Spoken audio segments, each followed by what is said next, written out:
Continuing with our Security Plus certification course here on my YouTube channel. In this video, we will discuss Objective 1.3, explain the importance of change management processes and the impact to security. I am Ciolito Rodriguez. In this presentation, we will discuss the following topics: business processes impacting security operations, technical implications, documentation, and version control. The first topic we will discuss is the importance of change management in security. Change management ensures that any modification to systems, applications, or configurations are controlled, documented, and approved to maintain security and minimize risks. There are many problems that can happen that actually in the real world happen in a lot of companies because change management is not followed as it is supposed to.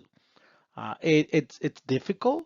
Every time you're gonna make a change, IT people, they just want to do it. They just want to make the change. And so many times people don't realize that a very small change, or what seems to be a small change, could have a huge negative impact in a company. A PowerShell command line could basically disrupt the entire company, right? Or an entire department. That's why in many companies there is this um, change management board or this change management group. Some companies are very formal in the way that they do changes, and there are like weekly meetings in which all the changes that are going to be made are discussed, right? And those changes are either approved or not approved. And there's a whole bunch of things that go. When is the change going to be made? Who's going to make the change? What is the impact? What is the risk of this change to the company? Is there a backup plan? If something goes wrong, can we go back? Do we need to make this change during business hours, or does it have to be uh, made during the weekends or at night? Right? There's many questions and many implications that go over change management. Whether it is that you're going to change an Exchange server or a domain controller or an SQL server or whatever the system may be, there's actually a lot of things that have to be taken into account. And again, so change management is extremely important, and it could, you know, we could avoid a lot of headaches by following proper procedures. Those companies that have those procedures. Again, in the real world, this is a really important topic. There are many companies that follow change management to the book. There are other companies that are not so formal and sometimes they make the change management request, sometimes they do not, and so forth. But anyways, in the best practice is that um, change management should be done in a very controlled, documented, and it has to be approved by management, right? No changes should be made. Obviously, sometimes there are emergency changes in which something happens, the entire company is down. Obviously, you have to make the change, but you need to document and obviously talk to the right people at the right time, right? So anyways, but this is just the emphasis over here is that uh, change management is extremely important. Topic number two on this objective 1.3 is business processes impacting security operation. And there's a number of things that we're going to be talking about. For example, approval process, which I just mentioned. The approval process ensures that proposed changes are reviewed and they are authorized by appropriate personnel. Ownership. This defines accountability for changes and assigns responsibility. There has to be an individual who's responsible for making the change, and there's an individual who actually owns the system, right? There's a manager or a department. Let's say that you're going to make a system, a change to a system that may affect the accounting department. Well, the director of accounting may be the owner of that information, but the change is probably going to be made by an IT person. Well, that IT person it's the owner of that change, so that IT person it's accountable, and that's why it is important to follow company procedures to make sure that the change goes smoothly. Stakeholders. The stakeholders identifies all the parties impacted by changes and ensures that their input is considered. So again, some changes impact maybe from the simplest to a single person, a single computer. But again, when we're talking about a computer, it could be a server. That server could affect an entire department, the whole company, or just part of the company. But so if you're going to make a change to a system that it will impact the human resources department, the director of the human resources must be notified that a change is going to be made, and that person will either approve or reject. So some changes are cannot be rejected. I mean, they have to be made, but other changes they can be rejected based on the criticality of the change, or the director of a specific department may suggest that the change may be on a specific date or a specific time, and that kind of stuff. And so again, it is extremely important that all the personnel, all the departments that will be affected by a change that they are informed. Sometimes, if a change is going to affect the entire company, an email may have to be sent to the entire company, notifying the employees that, well, this change is going to be made on Saturday at 8 p.m. The system is not going to be available. And again, so that people are aware of what's going on. Impact analysis, right? This evaluates how changes may affect security and operational function. And we just talked about that. So some changes may affect a small portion of the company, but there are a lot of changes that may affect the entire company, and therefore this has to be accounted for, and it is extremely important.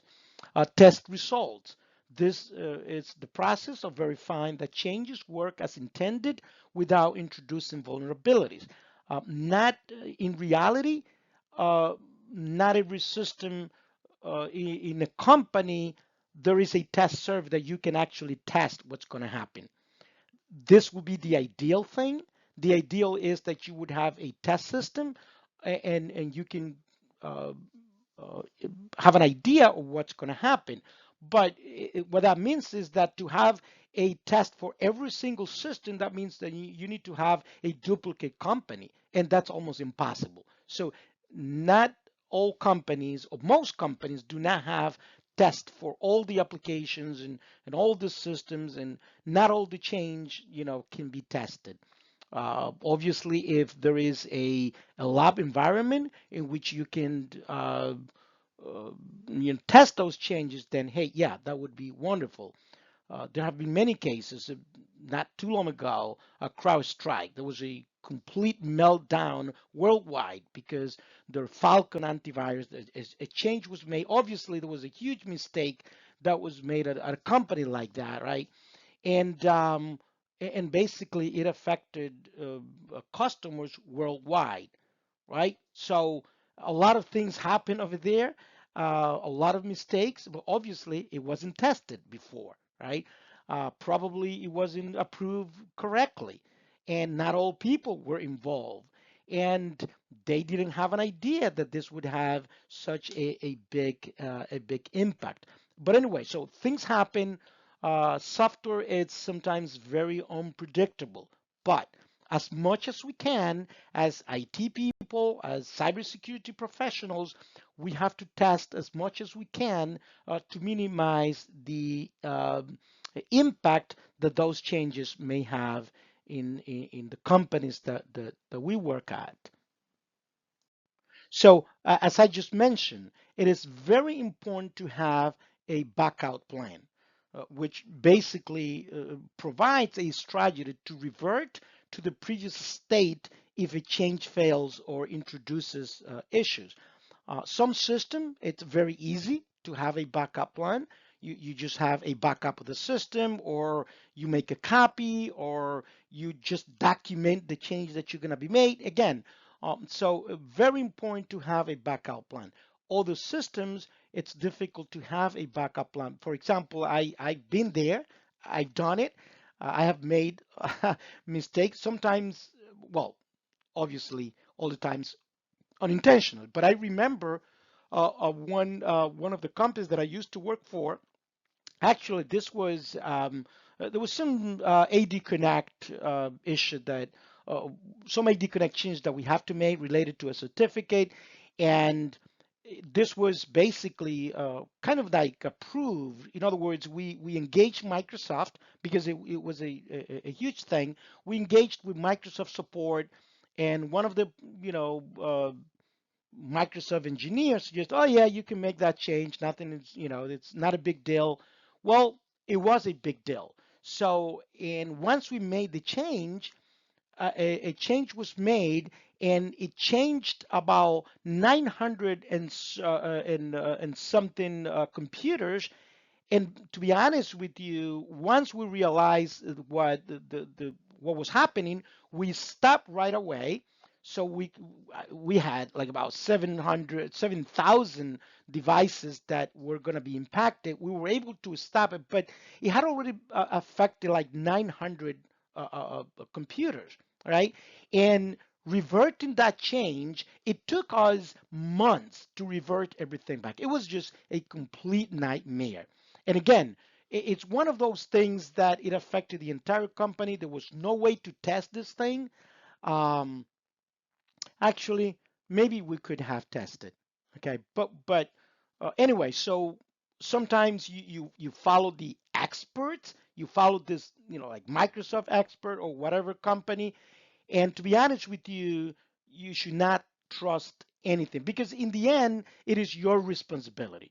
It is your responsibility to clean up the mess, which in this case, um, I was part of that team that had to actually, I was the lead of the project who had to clean up that mess. So, anyways, but it is extremely important that when you're going to make a change, you have whenever possible. Again, it's not always possible to have this backup plan, but you should strive to have a backup plan when you're making any changes. The next concept is the maintenance windows, right? Allocates specific times for implementing changes to minimize operational impact. As I said before, many changes cannot be done during the business hours, and then things would have to be done either at night or on the weekend. Well, that's part of being an IT or cybersecurity employee. So it's one of those things. It comes with it, right? The other concept that is important to mention here is the standard operating procedures. It's another key term that you need to understand, or SOP, which basically establishes consistent steps for implemented changes to securely. So if you're going to make a change, you should have written step-by-step procedures so that when that change has to be made again, if you're not available, that anyone in your team is able to do that. So just making changes and not documenting and then just and this is something that a lot of IT people they love to do that.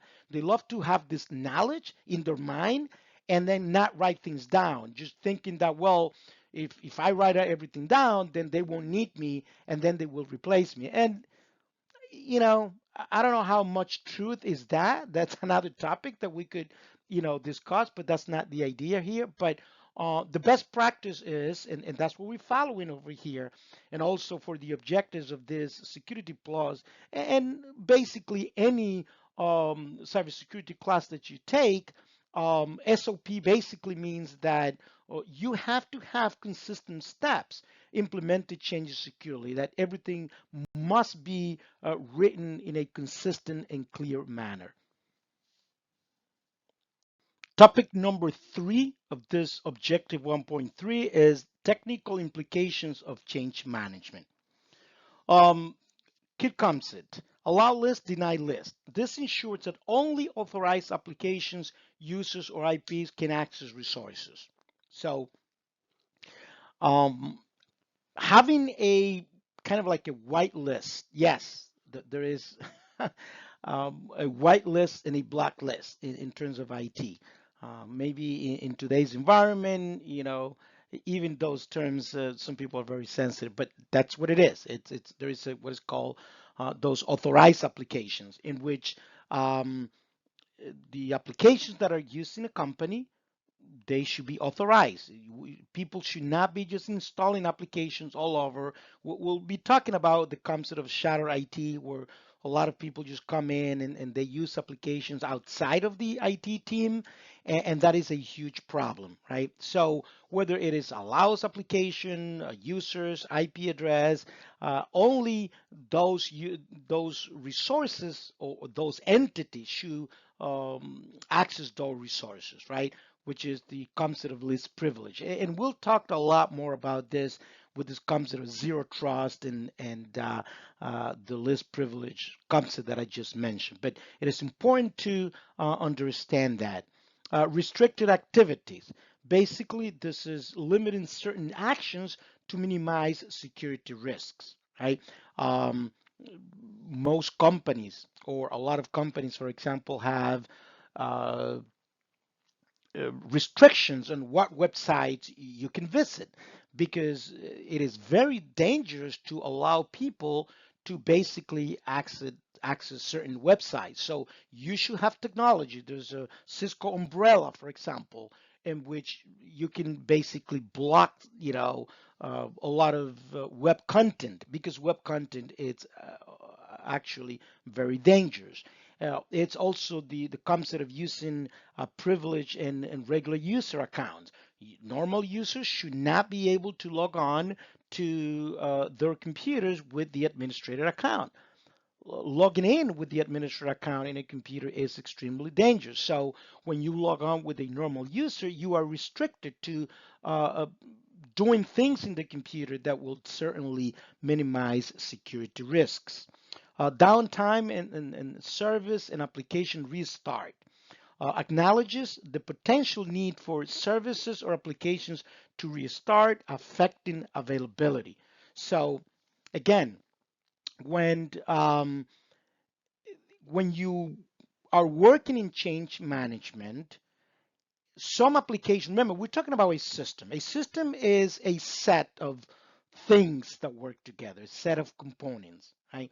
Some systems require that certain services or application restart first in order to, you know, so that availability is not affected. So when you do change management, when you work in this, the technical implications, you need to understand. So what that means is that some system needs to be brought out online in a sequence, in a very specific set of sequence. And again, so that has to be accounted for. Legacy applications. This addresses the challenges of updating or securing outdated applications. So some applications in some industries, for example, in the medical industry, they're very famous for in hospitals to have applications that are very difficult to update, or either in any uh, critical systems and applications, the operation technology, right? Some applications, again, are very difficult to update, or they don't have an update, or updating those applications, you don't know if they're going to come back, right? So again, all of these technical implications must be taken account when you are doing change management. But legacy applications are sometimes a necessary evil. Not all applications can be updated as easy as other, right? So Um, as much as we should strive to update application, keep everything up to date in the real world, that's not always possible. And then you have to look at other kind of like alternative ways of protecting those environments, which we will discuss this more in detail as we move along. Dependencies. This identifies systems dependencies to ensure compatibility and reduce risk when making changes. So again, we're talking about a system. You may make a change to a system, but that system depends of other components, and maybe one of those components that that system has is not compatible. So what that means is that you need to plan carefully when you're going to make a change. You need to do your research. Okay, you should take a lot of time planning. And again, this is one of those things that uh, IT folks do not like to do is to plan. You know, sometimes people just want to come and do it. And when you do things without planning, eventually things will happen. Okay, those who fail to plan um, actually. Oh, yes, I got it. Those who fail to plan to fail. That's what it kind of just escaped my mind, but I just got it. All right, so very important to keep in mind this technical implications of change management. I've said it, and I will say it again, again, and again. Documentation is extremely important, not only in change management, in everything in IT. And again, so make sure that the diagrams are up to date, maintaining accurate infrastructure and network diagrams to reflect the changes. Things change all the time. And honestly, having outdated documentation sometimes is worse than not having anything at all. So it is extremely important that those documents, every set of documents should have an owner. And that owner should be accountable and should be responsible for maintaining that. And every time there is a change in change management, those diagrams should be changed. So if you are upgrading your network, you have a couple of Cisco routers, and those routers are gonna the version of the software is gonna change. That should be documented. Maybe you are removing an old Cisco router and then you are replacing it for another router, or even another vendor. Maybe you're replacing a Cisco router for a checkpoint router or Fortinet or whatever, right? So, but let's say that you don't own that diagram documentation. What that means is that you make a change and then that change is not reflected when somebody comes in or something needs to be done, or if you leave the company, so that person is going to be working or that team under all documentation, and it could be really, really bad, right? Updating policies and procedures, the same token, right? This ensures that security policies and operational procedures are current and aligned with new changes. So again, documentation, extremely important in IT in general, but more important in change management and making sure that diagrams, uh, policies, procedures are up to date is paramount.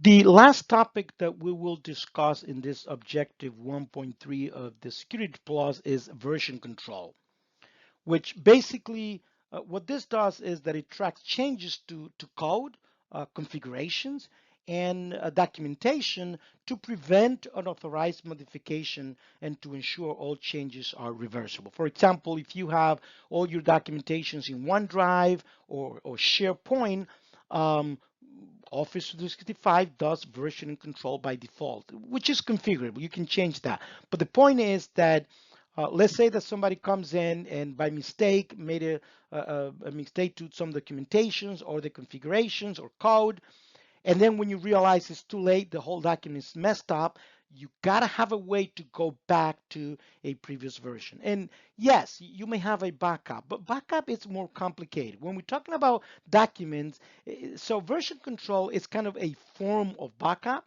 if you want to call it, but it's so easy because in Office 365, whether it is SharePoint or OneDrive, you go to the library of the folder where that is, you right click on a file or folder, and you say version control, and if it's configured properly, it allows you to restore a copy back in time. And again, you can configure this to have, hundreds of copies over a long period of time, depending on the needs. But the key point over here that for the Security Plus, these are key components that you must understand. And again, version control is one of those key components.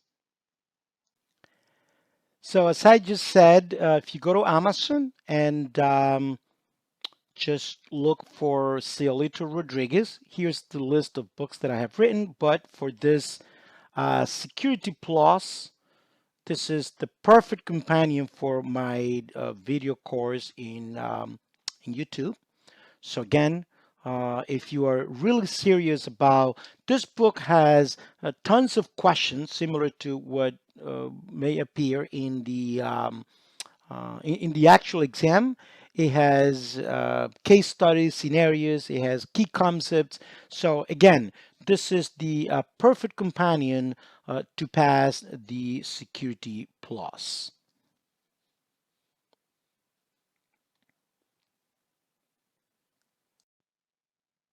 Thank you for watching. I hope that you like my video. If you find this useful, subscribe to my channel. If you need to contact me, you can email me at the email provided over here. Here is also my website. And again, just don't forget that my perfect companion for this class is my Security Plus ebook in Amazon. Hope that you continue watching and pass this Security Plus certification exam.